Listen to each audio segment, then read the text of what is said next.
पंतप्रधान नरेंद्र मोदींनी एका इंग्रजी वृत्तपत्राला मुलाखत दिली आहे आणि या मुलाखतीत त्यांनी पहिल्यांदाच ईडी आणि सीबीआय केसेसच्या राजकीय संबंधांबद्दल भाष्य केलं आहे।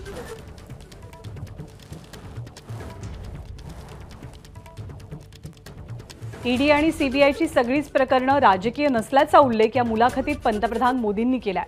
सोमेश कोलगे आपल्याला अधिक माहिती देतील। सोमेश, या वृत्तपत्राला दिलेल्या मुलाखतीमध्ये काय भाष्य केलंय पंतप्रधान मोदींनी?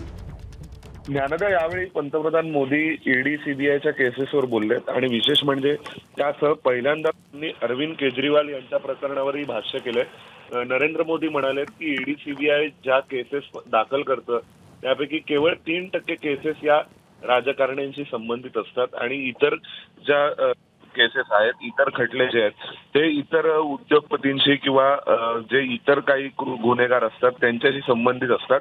केवळ 3% गुन्हेगारच राजकीय आहेत, त्यामुळे तुम्ही या एजन्सीजवर शंका का निर्माण करता? आणि दुसरं, नरेंद्र मोदी म्हणाले की अरविंद केजरीवाल जेलमधून सरकार चालवतात, इतर कोणते राजकारणी या पातळीला जाणार नाहीत अशी मी अपेक्षा करतो।